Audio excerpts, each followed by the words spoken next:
Yo, what's up guys? Welcome to my YouTube channel. For today's vlog natin, ito, papunta tayo ngayon sa farm ni Sir Edson Villamilla dito sa Cruz Roja, Cabanatuan City, Nueva Ecija. Tuturo ko sa inyo. Ito, binabaybay natin ngayon yung Cruz Roja. Turo ko sa inyo sa mga nagtatanong kung saan, kung paano yung papunta kay Sir Edson. Eto mga katakam ha, silipin yung mabuti. Diretso, tapos pag kami nakita tayong gasolinahan na Amerigas, yung tapat noon may iskinitang papasok, doon tayo papasok. So halika yung mga katakam at samahan nyo ako.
Yo, what's up guys? Ito na yung hinihintay natin, Sir Edson. Ayan.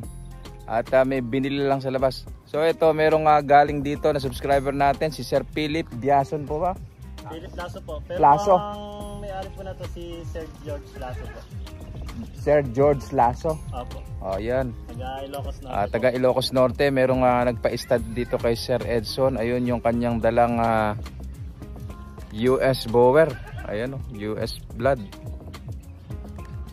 Napakalaking inahin o. Papa-stud kay Ador. Si Ador ba gagamitin niya? Ay, kay Daniel. So tara guys, at samahan nyo ako. Mag-farm visit tayo ulit dito kay Sir Edson.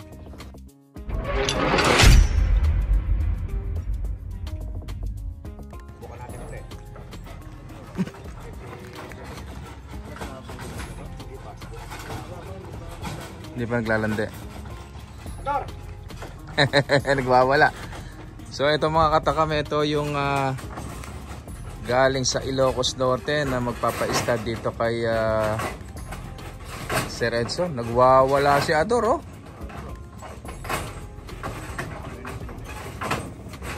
Ayan, napakalaki. Galing daw US, ano sir? Opo, kay Madam Jamie Matuti po sa Ilocos ni Madam?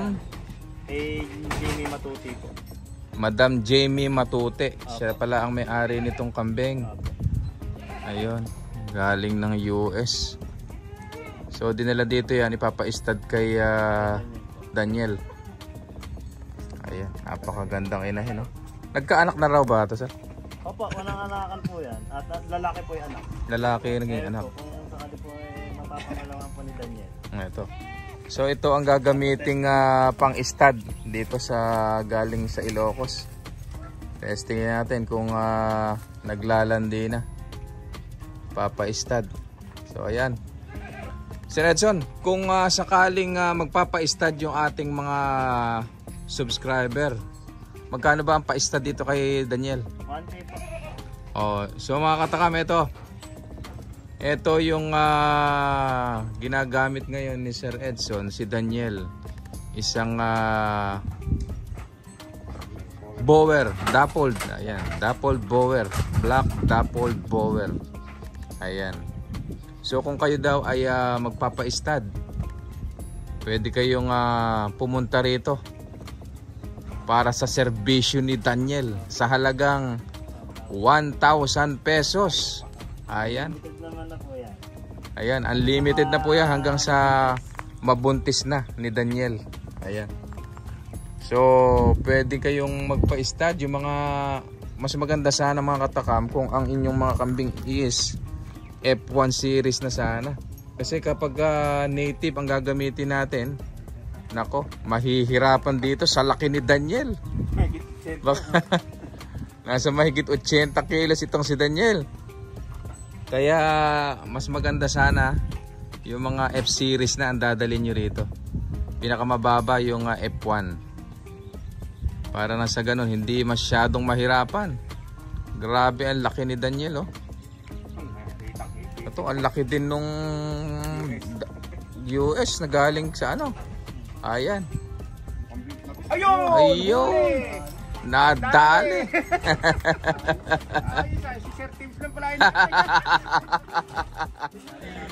So buhat daw nung buhat daw nung dinala dito. Ako ko na lang kay Sir Tim. Oo. Tignan yung camera sa YouTube. Oo. Ayan. Taman. Tama pala yung dating natin mga katakam. Si Kuya Tibbs lang pala ang hinihintay ni Daniel. Ayan. Na-stud na po yung galing US na dinala ni Sir Philip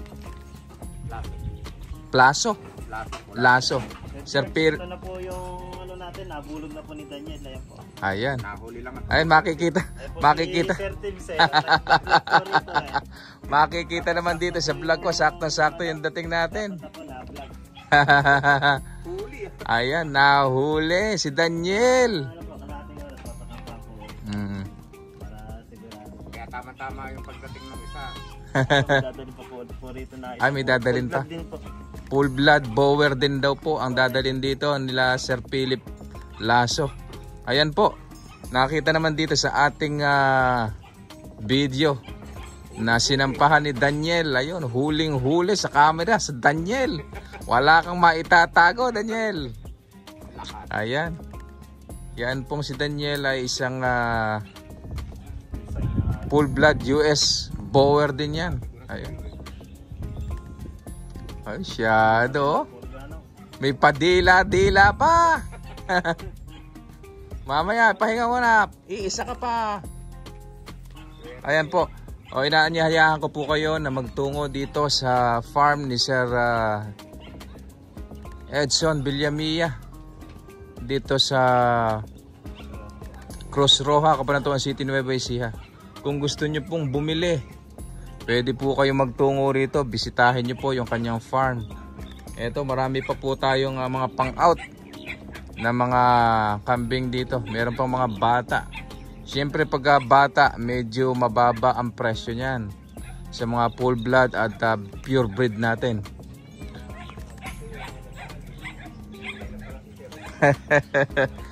Hinintay lang pala. O, tingnan nyo pagka nambubulog ang kambing. Oh, shadow, itsura ni Daniel. Oh.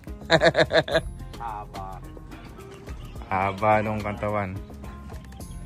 So kung kayo ay merong mga naglalanding kambing dyan, o pwede nyo pong dalhin dito kay Sir Edson. Ayan. Sa halagang 1,000, magkakaroon na kayo ng isang dapple black kagaya ni Daniel. Ayan. Si Daniel Padilla ng Cruz Roja. Ayan, oh. Kakakasta lang. So palilipasin daw po natin yung kalahating oras para ipakasta ulit para sigurado. Pagka nakasta pang isang beses yan, bumilang lang tayo ng 5 buwan. Ayan. Sakto 5 buwan. Manganganak na po yan. Kung sa aso ay 9 weeks. Sa tao, 9 months. Sa kalabaw, 11 months. Sa kambing naman po ay 5 months. 150 days. Ayan, manganganak na po yan. Yun po ang tamang bilang dyan. Pagkakasta, bilang kayo ng 5 buwan, manganganak na po yan. Kaya kung sa loob ng 1 taon, 2 beses manganak ang ating mga kambing.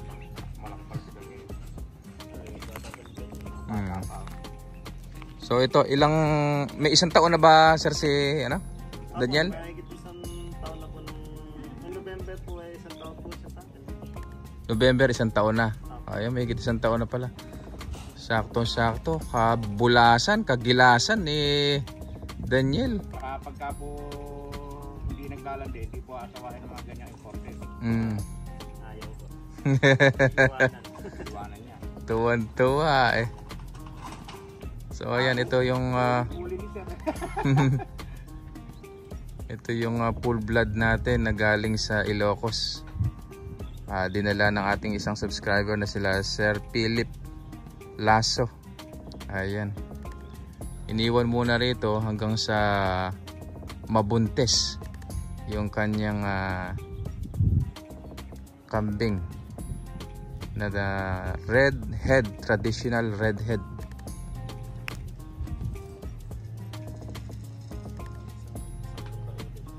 Isang sampa pa para sigurado na.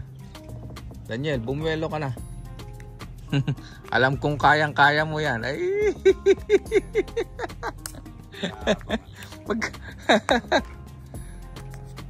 Tuwan-tuwa pag nakakaamoy si Daniel eh. Hindi na naglikot.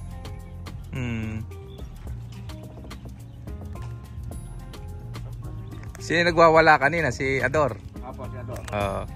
Nararamdaman niya po eh. Di ba inaalis na natin si Ador? Apo. Magkano natin iaalis yun, sir? 30 po. 30. Mamaya nga sir, pakita natin yan. Para sa mga naghahanap ng gagawing bulugan eh. So ito mga katakam, 2 yung pamimilian nyo kapag kayo ay nagpa-stud dito kay Sir Edson. Si Daniel at si Ador. Si Ador naman po ay isang dapple brown. At si Daniel naman ay isang dapple black. Ayan. Sino mas malaki sa kanila? Ayan, Halos pares lang, malaki po ni Ador. Hinahawan. So ayan, inaabangan. Ayan na. Sinampahan na naman. Hindi pa pumasok. Yun. Ayan. Ayan. Sabay ihi. Ayan. Nakadalawang sampa na po si Daniel. Ayan, napakagilas talaga nitong si Daniel. Ayos. Bukas pa ng umaga para sigurado po 5 minuto lang ang ipinahinga. Wala pa yata 5 minuto ang pinahinga ni Daniel. So ayan. I-rest na muna natin itong si Full Blood na galing sa Ilocos Norte. Ayan. So napakalayo ng pinanggalingan niya mga katakam. From Ilocos Norte nakarating dito sa Cabanatuan City, Nueva Ecija. Para lang kay Daniel. Iba talaga karisma ni Daniel Padilla. Ang Daniel Padilla ng Cabanatuan. Ayan. Nakakasta na ng 2 beses doon sa galing sa Ilocos Norte. Eto po si Ador. So mga katakam, kung kayo ay naghahanap ng pang bulog sa inyong mga kambing. So ito pinang-a-out na ni Sir Edson sa halagang 30,000 po. Pwede nyo nang iuwi itong si Ador. Ayan, napakagilas niyan. Po kasi siyang asawahin eh. Oo. Kasi po, kaya naman po ina-out ni Sir Edson ito, gawa ng mga anak-anak niya na yung mga naiwan dito. Pang kay Daniel na lang. So, hindi na po pwedeng ipakasta gawa ng anak na niya. Magkakaroon na tayo ng inbreeding dito. Mababansot na yung mga magiging anak. So, kung kayo ay naghahanap mga katakam, ito ay nire-recommend ko sa inyo. Napakagandang barako. Magilas. Masipag. Kahit hindi naglalandi. Ayan, nakaamoy ng ihi nung naglalandi, oh. Parang si Daniel. So, ayan mga katakam, kung kayo ay naghahanap, ito. Nire-recommenda ko po si Ador. Napakagandang gawing bulugan ito. Sa halagang 30,000 pesos, pwede nyo na pong iuwi itong si Ador. Sa mga subscriber natin dyan na naghahanap, sa mga galing sa abroad na gustong magnegosyo, eto po. Nire-recommenda ko po sa inyo. Napakagandang pagkakitaan. Pasukin nyo po, subukan nyo pong pasukin ang goat farming. At inaanyayahan ko po kayo na dito kay Sir Edson kumuha ng mga materyales na gagamitin sa inyong pang-umpisa. Ayan. So mga katakam, magpapaalam na muna ako at ipapakita ko naman sa inyo sa susunod na video natin yung mga pang-out ni Sir Edson bago magdilim. Happy farming everyone. Thank you.